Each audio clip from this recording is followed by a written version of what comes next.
So இந்த வீடியோவில் Christmas ஸ்பெஷலில் மைதா biscuit இல்லை கலக்கலன்னா சொல்லுவாங்க. வாங்க கலக்கலை எப்படி பண்ணுறதுன்னு பார்க்கலாம்.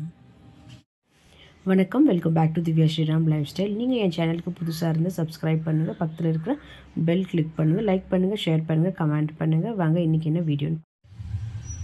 ஸோ நம்ம இப்போது sweet biscuit and maida biscuit இல்லைன்னா கல்கல் கூட சொல்லுவாங்க. அதுக்கு 250 கிராம் மாவு எடுத்துருக்கிறேன். கப்பில் 2 கப் அளவுக்கு மைதா மாவு. ஸோ இப்போ நம்ம இதில் என்ன பண்ண போகிறோன்னா சர்க்கரையை பவுட்ரு பண்ணி நம்ம இதில் ஆட் பண்ண போகிறோம். பாருங்கள், 1 கப் சர்க்கரை எடுத்துருக்கிறேன்.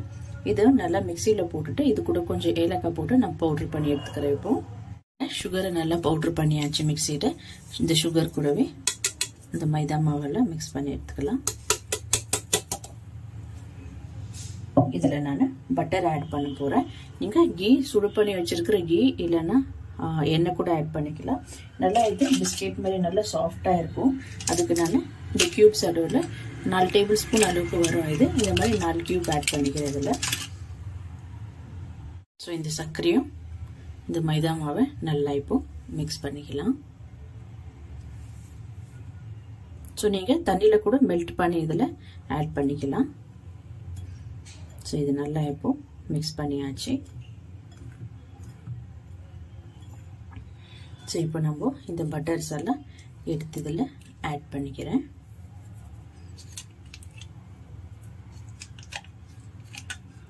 கரெக்டாக 4 டீஸ்பூன் போதும், டேபிள் ஸ்பூனு இல்லை 4 க்யூப்பு கரெக்டாக இருக்கும் நம்மளுக்கு சாஃப்ட்னஸ் கொடுக்கறதுக்கு. இது இப்போ நல்லா இதில் மிக்ஸ் பண்ணிக்கலாம். எல்லா பட்டரும் நல்லா மிக்ஸ் பண்ணிக்கோங்க. ஸோ நீங்கள் இது பண்ணுறப்போ மைதா பிஸ்கெட் பண்ணுறப்போ இல்லை கலக்கலா பண்ணுறப்போ நீங்கள் ஒரு டைம் பட்டர் யூஸ் பண்ணி பாருங்கள், ரொம்ப நல்லா சாஃப்டாக இருக்கும். ஸோ இது அதில் கொஞ்சமாக பால் வச்சுருக்கிறேன். அந்த பாலில் நல்லா ஆட் பண்ணி மாவு பிசைந்துக்கலாம். நல்லா சாஃப்டாக இருக்கணும் மாவு, அந்த அளவுக்கு நம்ம பிசைந்து எடுத்துக்க போகிறோம். ஸோ பாருங்கள், இது மாவு நல்லா ஆயிடுச்சு. கொஞ்சமாக மீடியம் கெட்டியாக இருந்தால் போதும், ரொம்ப கெட்டியாக இருக்கக்கூடாது. கொஞ்சம் இது கஷ்டம் இருக்கும், ஏன்னா சுகர் மெல்ட் ஆகும் நம்ம பாலில் ஆட் பண்ணாச. ஸோ அது நல்லா பர்ஃபெக்டாக கன்சிஸ்டன்சிக்கு நம்ம மாவு டோ எடுத்துகிட்டு வரணும்.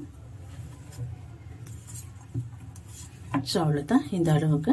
இது நம்ம ஒரு 1/2 அன் ஹவர் நல்லா விடலாம். நல்லா ஊறும் மாவு வந்து பட்டர் கூட எல்லாம். ஸோ இது ஒரு 1/2 அன் ஹவர் விட்டுட்டு நம்ம பார்க்கலாம். ஸோ பாருங்கள், இப்போது மைதா பிஸ்கெட்டுக்கு மாவு நல்லா நம்மளுக்கு ரெடி ஆயிடுச்சு. இது ஒரு 1/2 அன் ஹவர் நல்லா ஊறிடுச்சு.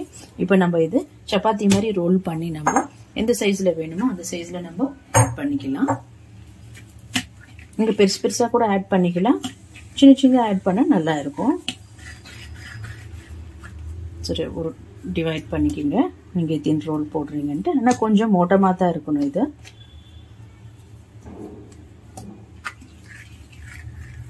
ஸோ நம்மளுக்கு தேவைப்பட்ட கொஞ்சமாக மைதா கூட ஆட் பண்ணிக்கலாம் டஸ்ட் பண்ணுறதுக்கு.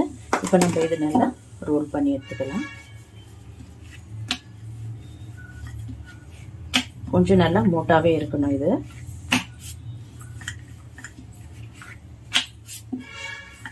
பாருங்க, இந்த அளவுக்கு நம்மளுக்கு இது இருக்கணும். ஸோ இப்போ நம்ம இதை கட் பண்ணிக்கலாம். நீங்கள் ஃபுல்லாக ரவுண்டாக கூட பண்ணிக்கலாம், இந்த மாதிரி கூட நீங்கள் கட் பண்ணிக்கலாம். இது கார்னர்ஸ்லாம் நம்மளுக்கு வேண்டாம்.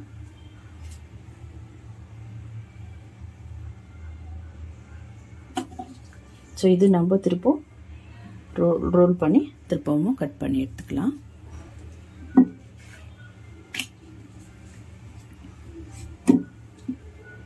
ஸோ நான் இப்போ பாக்ஸாகவே போட போகிறேன். உங்களுக்கு எந்த மாதிரி சைஸில் வேணுமோ அந்த மாதிரி கட் பண்ணிக்கிங்க.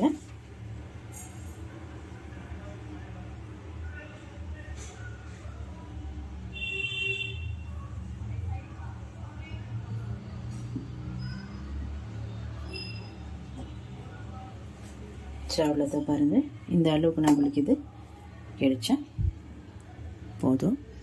ஸோ இப்போ நம்ம இது எண்ணெயில் எல்லாமே பண்ணி வச்சுட்டு ரோஸ்ட் ஃப்ரை பண்ணி எடுத்துக்கலாம். ஸோ பாருங்கள், இப்போ நம்ம எல்லாமே இப்போ கட் பண்ணி வச்சுட்டோம். இப்போ நம்ம ஃப்ரை பண்ணி எடுத்துக்கலாம் எண்ணெயில் போட்டு. ஸோ இப்போ நம்ம எண்ணெய் ஹீட் ஆயிடுச்சு. ஃபஸ்ட்டு ஒன்று போட்டு பார்க்கலாம் நம்மளுக்கு கரெக்டாக வருதான்ட்டு. ஏன்னா நம்ம சர்க்கரை போட்டு இது நான் மாவு பிசைந்து எடுத்துருக்குறோம். சம்டைம்ஸ் இது பிரிஞ்சு போகிறதுக்கு கூட சான்சஸ் இருக்குது.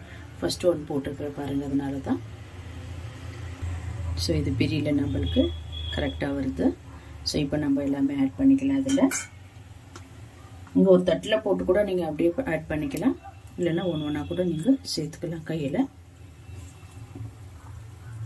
ஃப்ளேம் கம்மியாகவே இருக்கட்டும், மீடியமாக, இல்லைன்னா உள்ளும் பிஸ்கெட் வேகாது.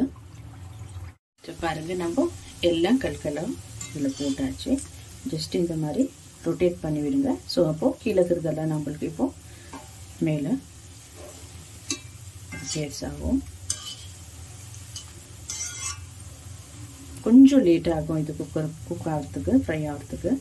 நம்ம பொறுமையாக நல்லா 2 பக்கமும் நல்லா இது குக் பண்ணணும். ஸோ அந்த நல்லா ஒரு சாஃப்ட்னஸ் கொடுக்கறதுக்கு எப்பவுமே பட்டர் யூஸ் பண்ணுங்கள். பட்டர் யூஸ் பண்ணால் நல்லா சாஃப்டாக உங்களுக்கு இருக்கும்.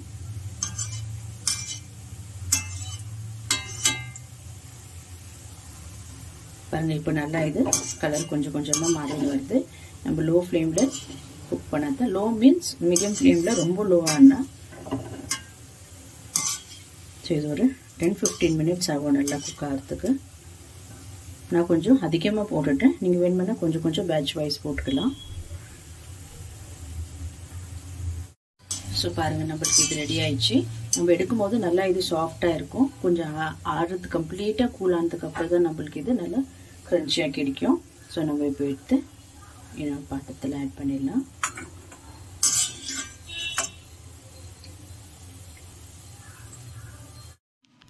அவ்வளோதான், சூப்பர் ஈஸியான ஒரு மெத்தடில் கலக்கெல்லாம் எப்படி பண்ணுறதுன்னு பார்த்தோம். உங்களுக்கு இந்த வீடியோ பிடிச்சிருந்தா லைக் பண்ணுங்கள், ஷேர் பண்ணுங்கள், கமெண்ட் பண்ணுங்கள், அண்ட் மறக்காமல் என் சேனலுக்கு சப்ஸ்கிரைப் பண்ணுங்கள். தேங்க்யூ.